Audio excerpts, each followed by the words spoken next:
आदाब, KP news के bulletin में आपका स्वागत है। मैं हिना शेख आपके साथ। आइए सबसे पहले देखते हैं मुख्य समाचार। बेटे का राजनीतिक करियर बनाने के लिए मेरे परिवार को बनाया जा रहा निशाना। बीजेपी सांसद प्रताप सिम्हा ने सीएम सिद्धरामैया पर कसा तंज। लोकसभा चुनाव जीतने कांग्रेस ने बनाई नई रणनीति। कर्नाटक के सिद्धरामैया 4 जनवरी को दिल्ली में आलाकमान से करेंगे चर्चा। हमारे बच्चे जश्न मना रहे, गाजा में बच्चों की हत्या हो रही। इजराइल हमास युद्ध को लेकर नए साल में बोली प्रियंका गांधी। हमने जो रास्ता चुना है उसके लिए जेल जाना पड़ेगा। आम आदमी पार्टी कार्यकर्ताओं से बोले अरविंद केजरीवाल। इसरो ने उपग्रह एक्सपोसैट को किया सफल लॉन्च। ब्लैक होल की रहस्यमयी दुनिया का करेगा अध्ययन। नए साल का देश और दुनिया में जोरदार स्वागत, जश्न में डूबे लोग।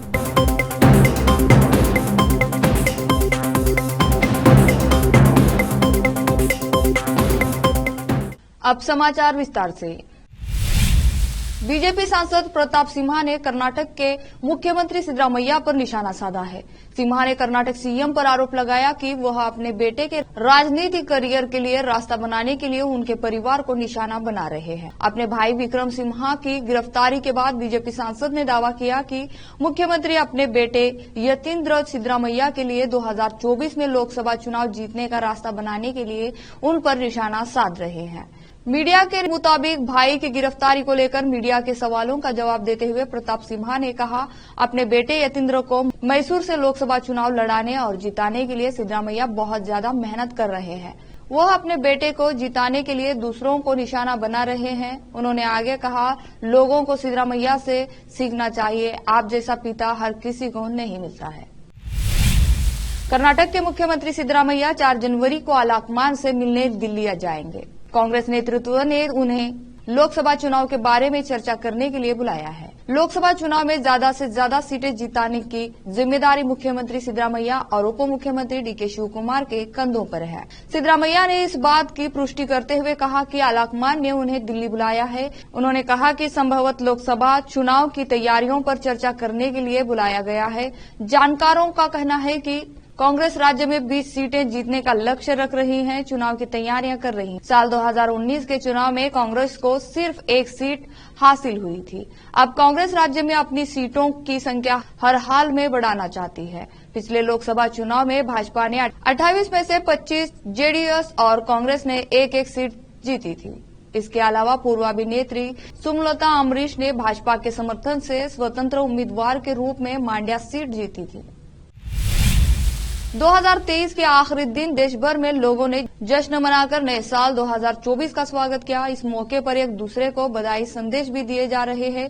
इस क्रम में कांग्रेस महासचिव प्रियंका गांधी वाड्रा ने भी देशवासियों को बधाई संदेश दिया, लेकिन उनके संदेश में एक इजराइली हमास युद्ध में गाजा के अंदर मारे गए लोगों का भी जिक्र था।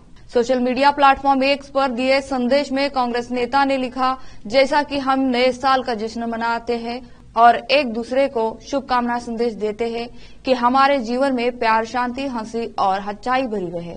आइए हम गाजा में अपने भाइयों और बहनों को याद करें जो अपने जीवन, सम्मान और स्वतंत्रता के अधिकार पर सबसे अन्यायपूर्ण और अमानवीय हमलों का सामना कर रहे हैं। उन्होंने अपने संदेश में आगे लिखा, एक तरफ जहां हमारे बच्चे जश्न मना रहे हैं तो वहीं दूसरी तरफ उनके बच्चों की बेरहमी से हत्या की जा रही है। दिल्ली के मुख्यमंत्री एवं आम आदमी पार्टी के राष्ट्रीय संयोजक अरविंद केजरीवाल ने रविवार को कहा कि उनकी पार्टी ने अपनी कार्य केंद्रित राजनीति के लिए लोकप्रियता हासिल की है। उन्होंने यह भी कहा, हमने जनता की भलाई के लिए जो रास्ता चुना है उस पर आगे बढ़ने के लिए पार्टी कार्यकर्ताओं को जेल जाने के लिए तैयार रहना चाहिए। केजरीवाल ने रविवार को आयोजित पार्टी की इस राष्ट्रीय कार्यकारिणी और 12वीं राष्ट्रीय परिषद की बैठक की वीडियो कॉन्फ्रेंस के जरिए अध्यक्षता करते हुए कहा, इन 10 वर्षों में आम आदमी पार्टी 1350 राजनीतिक दलों के बीच तीसरे स्थान पर पहुंच गई है। अब लेते हैं छोटा सा ब्रेक। हिंदुस्तान के हर कोने में हम हैं मौजूद। 24 घंटे हालात पर गहरी नजर, खबरों से जुड़े चुपते सवालात और आपको दिखाता है धार्मिक, सामाजिक, राजनीतिक, लोकल और इंटरनेशनल न्यूज की सबसे बेहतर कवरेज जो आपको रखती है हर पल बाखबर। देश और दुनिया भर की खबर के लिए देखते रहें केपी न्यूज 24/7। ब्रेक के बाद आपका स्वागत है। अयोध्या में श्री राम जन्मभूमि मंदिर के मुख्य पुजारी आचार्य सत्येंद्र दास ने रविवार को शिवसेना यूबीटी प्रमुख उद्धव ठाकरे की उस टिप्पणी पर प्रतिक्रिया व्यक्त की जिसमें उन्होंने कहा था कि उन्हें अयोध्या में रामलला के प्राण प्रतिष्ठा समारोह के लिए आमंत्रित नहीं किया गया है। श्री राम जन्मभूमि मंदिर के मुख्य पुजारी ने कहा कि रामलला के प्राण प्रतिष्ठा समारोह में केवल भगवान राम के भक्तों को न्योता दिया गया है। आचार्य दास ने कहा कि निमंत्रण केवल उन लोगों को दिया जाता है जो भगवान राम के भक्त है। यह कहना बिल्कुल गलत है कि बीजेपी भगवान राम के नाम पर लड़ रहे हैं। हमारे पीएम का हर जगह सम्मान होता है। उन्होंने अपने कार्यकाल में बहुत बड़ा काम किया है। यह राजनीति नहीं है, यह उनकी भक्ति है। भारतीय अंतरिक्ष अनुसंधान संगठन इसरो ने एक्सरे पार्लिमेंटर उपग्रह एक्सपोसैट के प्रक्षेपण से नववर्ष का स्वागत किया है। एक्सरे पॉलीमीटर उपग्रह और 10 अन्य उपग्रह लेकर जा रहे PSLV-C58 रॉकेट का श्रीहरिकोटा से सफल प्रक्षेपण किया गया। यह उपग्रह ब्लैक होल जैसी खगोलीय रचनाओं के सदस्यों से पर्दा उठाएगा। एक्सपोसैट सबसे चमकीले तारों का अध्ययन करेगा। इस मशीन का जीवन काल करीब 5 वर्ष का है। इसे PSLV से लॉन्च किया गया है। इस साल चंद्रमा पर सफलता हासिल करने के बाद भारत 2024 की शुरुआत ब्रह्मांड और इसके सबसे स्थायी रहस्यों में से एक ब्लैक होल के बारे में और अधिक समझने के लिए महत्वाकांक्षी अभियान शुरू किया है। भारत एक एडवांस एस्ट्रोनॉमी ऑब्जर्वेटरी लॉन्च करने वाला दुनिया का दूसरा देश बन गया है। यह विशेष रूप से ब्लैक होल और न्यूट्रॉन स्टार के अध्ययन के लिए तैयार किया गया है। नववर्ष 2024 का स्वागत उत्साह और उमंग के साथ किया गया। इस मौके पर देश और दुनिया में जश्न का माहौल है। देश में जैसे ही रात के 12 बजे लोगों ने एक दूसरे को नए साल की शुभकामनाएं दी और जमकर सेलिब्रेशन देखने को मिला। देश के हर हिस्से में लोगों ने अपने अपने तरीके से नए साल का स्वागत किया। बहुत से लोगों ने नए साल का जश्न मनाने के लिए पर्यटन स्थलों का रुख किया तो कई लोगों ने नए साल के जश्न को अपने शहर में रहकर ही सेलिब्रेट किया। कई शहरों में नए साल का जश्न आतिशबाजी कर मनाया गया तो कई जगहों पर लोग नववर्ष के मौके पर मंदिरों में भी पहुंचे। प्रधानमंत्री नरेंद्र मोदी ने सोमवार को देशवासियों को नववर्ष की शुभकामनाएं दी और कामना की कि यह वर्ष सभी के जीवन में समृद्धि लाए। इससे पहले पीएम मोदी ने रविवार को कहा कि देश आत्मनिर्भरता की भावना से भरा है। यह 140 करोड़ भारतीयों की ताकत है कि इस वर्ष हमारे देश ने कई विशेष उपलब्धियां हासिल की है। इसे हमें बनाए रखना है। पीएम मोदी ने सोशल मीडिया मंच एक्स पर एक पोस्ट कर कहा, सभी को 2024 की हार्दिक शुभकामनाएं। यह वर्ष के लिए समृद्धि, शांति और बेहतर स्वास्थ्य लाए। नए साल 2024 का आगमन हो चुका है। देश भर के राज्यों के अलग अलग जगहों पर जश्न का माहौल है।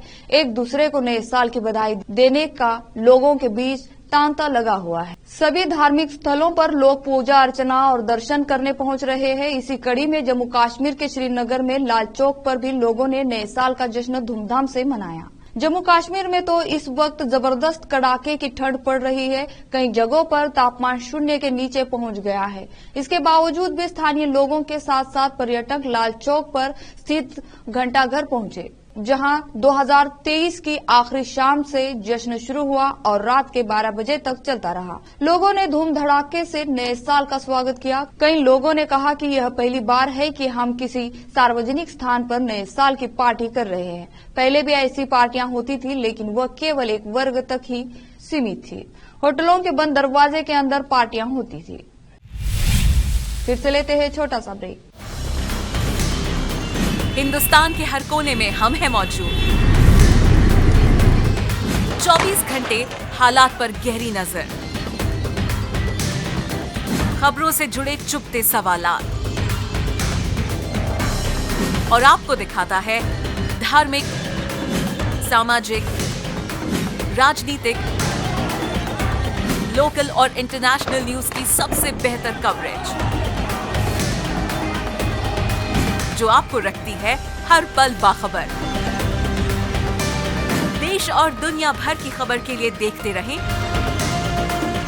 KP news 24/7। ब्रेक के बाद आपका स्वागत है। राजस्थान में आज 1 जनवरी से उज्ज्वला गैस सिलेंडर 450 रुपए में मिलेगा। राजस्थान सरकार ने नए साल पर तोहफा दे दिया है। बता दें कि राजस्थान में चुनाव प्रचार के दौरान बीजेपी ने ये वादा किया था। बीजेपी के संकल्प पत्र में तमाम वादों के साथ उज्ज्वला योजना के लाभार्थियों को गैस सिलेंडर 450 रुपए में देने की बात कही गई थी। पार्टी ने घोषणा पत्र में शामिल सभी वादों को मोदी की गारंटी के तौर पर प्रचार किया था। इसी को पूरा करते हुए बीजेपी ने उज्ज्वला योजना के लाभार्थियों के लिए एलपीजी गैस सिलेंडर 450 रुपए में कर दिया है। बता दें कि सिलेंडर 450 रुपए में करने की वजह से राज्य सरकार पर 626 करोड़ का अतिरिक्त भार आएगा। गौरतलब है कि पहले की अशोक गहलोत सरकार ने अप्रैल 2023 में उज्ज्वला योजना के तहत 500 रुपए में गैस सिलेंडर देना शुरू किया था। नए साल पर गुजरात ने Guinness book of world record में अपना नाम दर्ज करा लिया है। गुजरात में मोढेरा सूर्य मंदिर में सुबह के अवसर पर सूर्य नमस्कार कार्यक्रम हुआ, जिसमें मुख्यमंत्री भूपेंद्र पटेल और गृह मंत्री हर्ष संघवी ने भी भाग लिया। इस मौके पर 4000 से अधिक लोगों ने सूर्य नमस्कार किया। सबसे दिलचस्प बात यह है कि नए साल के सूर्योदय के साथ ही राज्य ने गिनीज वर्ल्ड रिकॉर्ड अपने नाम दर्ज करा लिया है। यह कार्यक्रम मोढेरा में स्थित सूर्य मंदिर में सोमवार सुबह हुआ। लोगों ने इस कार्यक्रम में बड़ी संख्या में भाग लिया। इस मौके पर गिनीज वर्ल्ड रिकॉर्ड्स के निरीक्षक स्वप्निल डांगरीकर भी पहुंचे थे। यहां वह सूर्य नमस्कार करने वाले सबसे अधिक लोगों के रिकॉर्ड को सत्यापित करने के लिए पहुंचे थे। इससे पहले इस तरह से किसी ने भी इस रिकॉर्ड को तोड़ने का प्रयास नहीं किया। आखिर में फिर से देखते हैं मुख्य समाचार। बेटे का राजनीतिक करियर बनाने के लिए मेरे परिवार को बनाया जा रहा निशाना। बीजेपी सांसद प्रताप सिम्हा ने सीएम सिद्धरामैया पर कसा तंज। लोकसभा चुनाव जीतने कांग्रेस ने बनाई नई रणनीति। कर्नाटक के सिद्धरामैया 4 जनवरी को दिल्ली में आलाकमान से करेंगे चर्चा। हमारे बच्चे जश्न मना रहे, गाजा में बच्चों की हत्या हो रही। इजराइल हमास युद्ध को लेकर नए साल में बोली प्रियंका गांधी। हमने जो रास्ता चुना है उसके लिए जेल जाना पड़ेगा। आम आदमी पार्टी कार्यकर्ताओं से बोले अरविंद केजरीवाल। इसरो ने उपग्रह एक्सपोसैट को किया सफल लॉन्च। ब्लैक होल की रहस्यमयी दुनिया का करेगा अध्ययन। नए साल का देश और दुनिया में जोरदार स्वागत, जश्न में डूबे लोग।